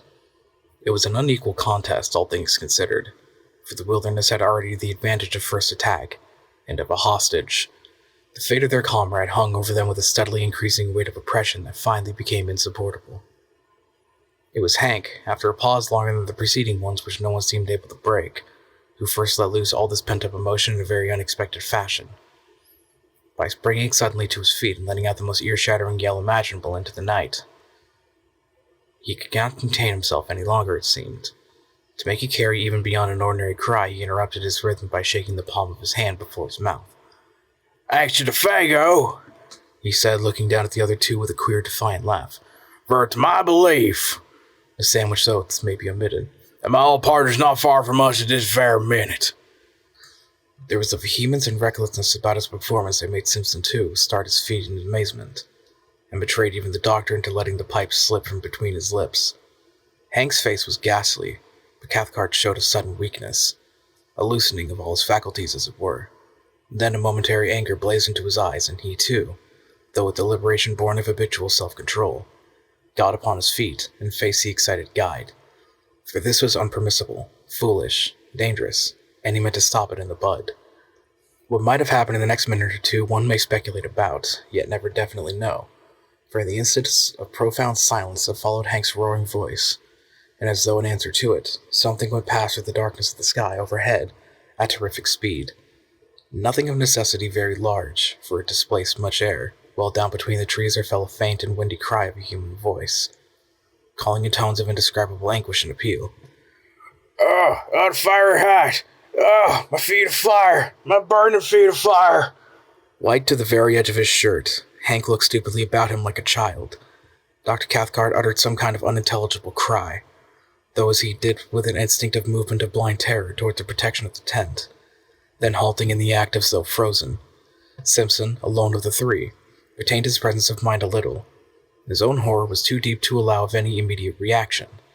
He had heard that cry before. Turning to his stricken companions, he said almost calmly, "That's exactly the cry I heard. The very words he used." Then lifting his face to the sky, he cried aloud, "Defago! Defago, come down here to us! Come down!" And then, before there was time for anybody to take definitive action, one way or another, there came the sound of something dropping heavily between the trees, striking the branches on the way down, and landing with a dreadful thud upon the frozen earth below. The crash and the thunder of it was terrific. "That's him! Some help me to good God!" came from Hank in a whispering cry, half-choked, his hand going automatically towards a hunting knife in his belt. "And he's coming! He's coming!" he added with an irrational laugh of horror, as the sound of heavy footsteps crunching over the snow became distinctively audible, approaching through the blackness towards the circle of light. And while the steps, with their stumbling motion, moved nearer and nearer upon them, the three men stood round that fire, motionless and dumb. Dr. Cathcart had the appearance of a man suddenly withered. Even his eyes did not move. Hank, suffering shockingly, seemed at the verge of violent action, yet did nothing. He, too, was hewn of stone. Like stricken children, they seemed. The picture was hideous.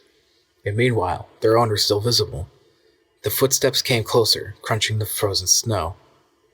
It was endless, too prolonged to be quite real, this measured and pitiless approach. It was accursed. Chapter 8. Then at length the darkness, having thus laboriously conceived, brought forth a figure. It drew forward into the zone of uncertain light, where fire and shadows mingled not 10 feet away, then halted, staring at them fixedly. The same instant, it started forward again with a spasmodic motion as of a thing moved by wires, and coming up closer to them, full into the glare of the fire, and perceived that he was a man.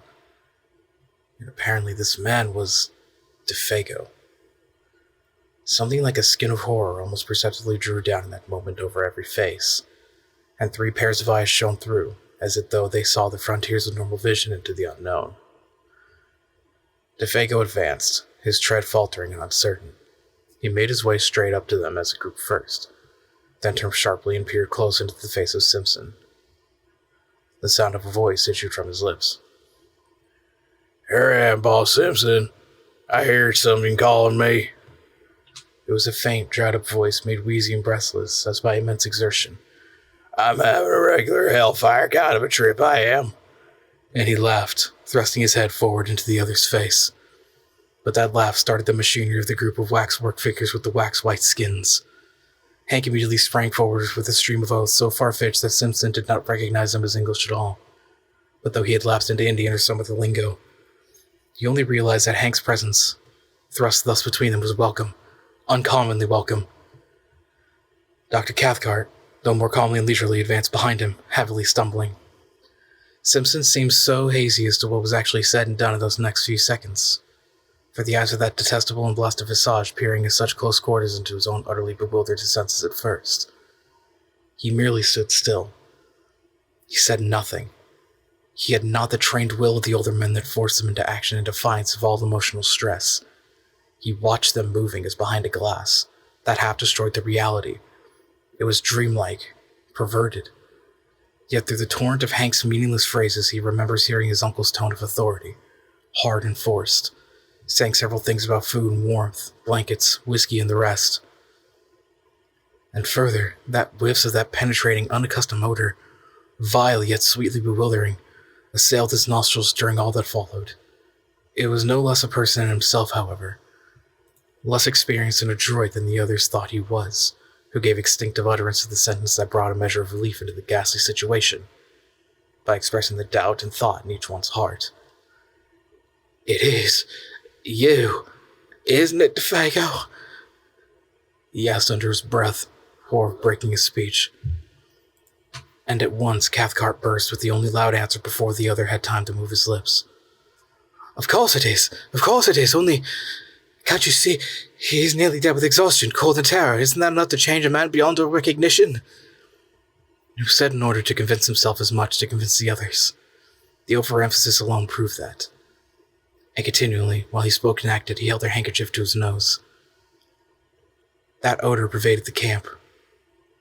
For the Defago, who sat huddled by the big fire, wrapped in blankets, drinking hot whiskey and holding food in wasted hands, was no more like the guy they had last seen alive than the picture of a man of his 60 years, in a derogatory type of his early youth in the costume of another generation. Nothing can really describe that ghastly caricature, that parody, masquerading there in the firelight as Defago. From the ruins of the dark and awful memories he still retains, Simpson declares that the face was no more animal than human. The features drawn about into wrong proportions, the skin loose and hanging, as though he had been subjected to extraordinary pressures and tensions. It made him think vaguely of those bladder faces blown up by the hawkers on Ludgate Hill, that changed their expression as they swell, and as they collapse amid a faint and wailing imitation of a voice. Both face and voice suggested some such abominable resemblance. With Cathcart, long afterwards, seeking to describe the indescribable, asserts that thus might have looked a face and body that had been in air so rarefied that, the weight of the atmosphere being removed, the entire structure threatened to fly asunder and become incoherent. It was Hank, though all distraught and shaking like a tearing volume of emotion he could neither handle nor understand, who brought things to a head without much ado. He went off to a little distance from the fire, apparently so that the light could not dazzle him too much, and shading his eyes for a moment with both hands, shouted in a voice that held anger and affection dreadfully mingled. You ain't Defago! You ain't Defago at all! I don't give a damn, but that ain't you, my old pal, 20 years. He glared upon the huddled figure as though he would destroy him with his eyes. And if it is, I'll swab the floor of hell with a wad of cotton wool and a toothpick, so help me the good God. He added with a violent fling of horror and disgust. It was impossible to silence him.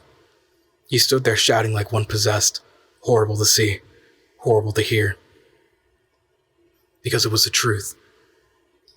He repeated himself in 50 different ways, each more outlandish than the last. The woods rang with echoes.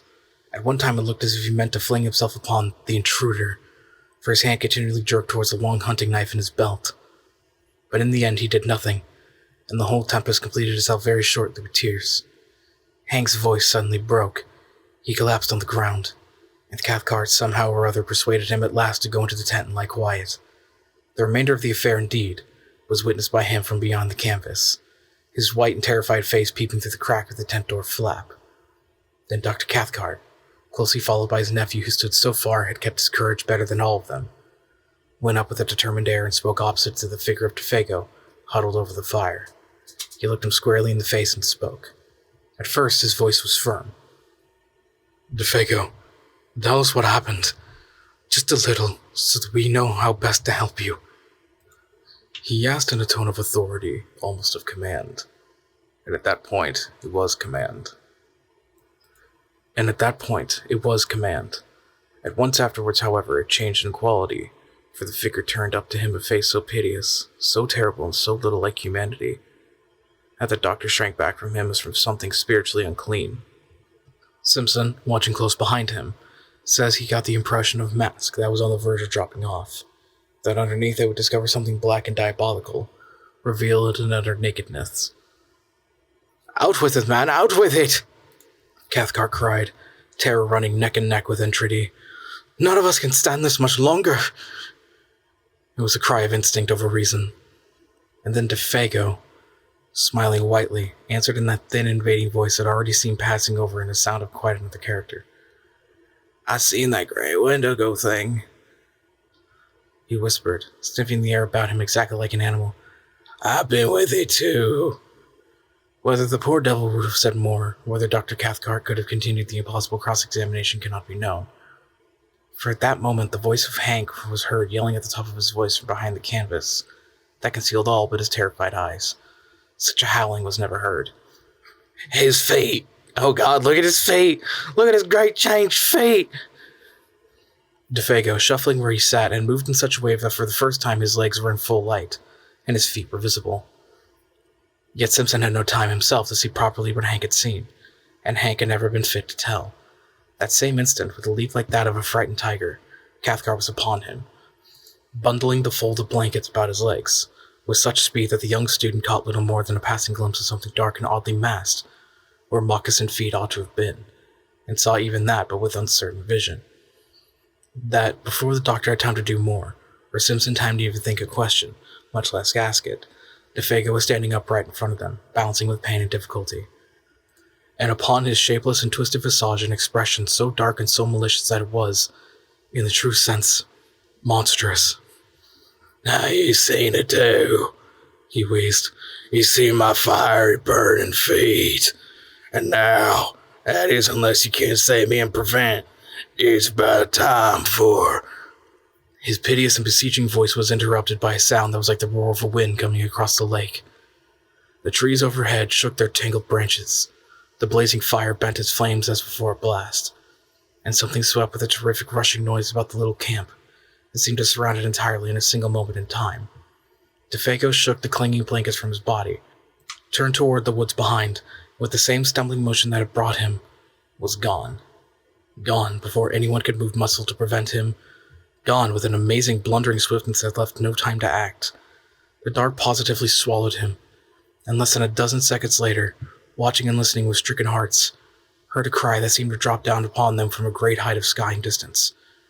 Oh, this fiery height! Oh, my feet of fire! My burning feet of fire!" Then died away, into untold space and silence. Dr. Cathcart, suddenly master of himself and therefore the others, was just able to seize Hank violently by the arm as he tried to dash headlong into the bush. "But I want to know you!" shrieked the guide. "I want to see! I ain't him at all, but some devil that shunned in its place!" Somehow or another, he admits he never quite knew how he accomplished it. He managed to keep him in the tent and pacify him.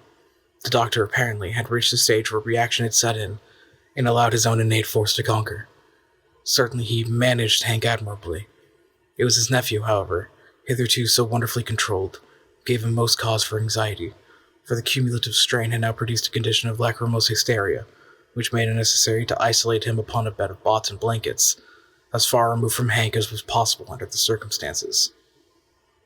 And there he lay, as the watches of that haunted night passed over the lonely camp, crying startled sentences, and fragments of sentences, into the folds of his blanket. A quantity of gibberish about speed and height and fire mingled oddly with biblical memories of the classroom. People with broken faces all on fire coming up most awful pace towards the camp. He would moan 1 minute, and the next he would sit up and stare into the woods intently listening, and whisper, "How terrible in the wilderness are the feet of them that..." Until his uncle came across to change the direction of his thoughts and comfort him. The hysteria fortunately proved but temporary. Sleep cured him, just as it cured Hank. Till the first signs of daylight came soon after 5 o'clock, Dr. Cathcart kept his vigil.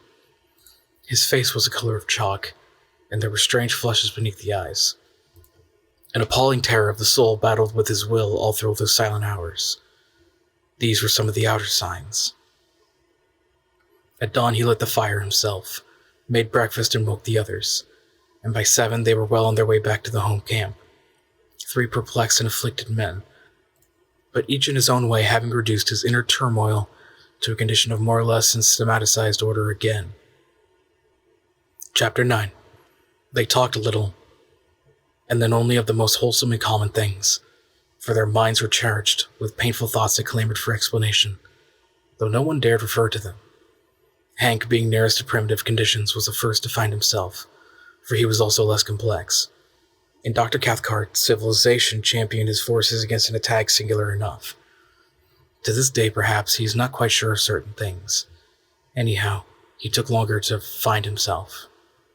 Simpson, the student of divinity, it was who arranged his conclusions probably with the best, though not most scientific, appearance of order. Out there in the heart of unreclaimed wilderness, they had surely witnessed something crudely and essentially primitive. Something that had survived somehow the advance of humanity, had emerged terrifically, betraying a scale of life still monstrous and immature. He envisaged it rather than as a glimpse into prehistoric ages, when superstitions, gigantic and uncouth, still oppressed the hearts of men, when the forces of nature were still untamed. The powers that may have haunted a primeval universe, not yet withdrawn. To this day, he thinks of what he termed years later in his sermon, savage and formidable potencies lurking behind the souls of men. Not evil perhaps in themselves, yet instinctively hostile to humanity as it exists. With his uncle he never discussed the matter in detail, for the barrier between the two types of mind made it difficult. Only once, years later, something led him to the frontier of the subject, of a single detail of the subject, rather. "Can you tell me what they were like?" he asked, and the reply, though conceived in wisdom, was not encouraging. "It is far better you should try not to know, to find out." "Well, that odor," persisted the nephew. "What do you make of that?" Dr. Cathcart looked at him and raised his eyebrows. "Odors," he replied, "are not so easy as sounds and sights of telepathic communication. I make as much or as little probably as you do yourself." He was not quite so glib as usual with his explanations.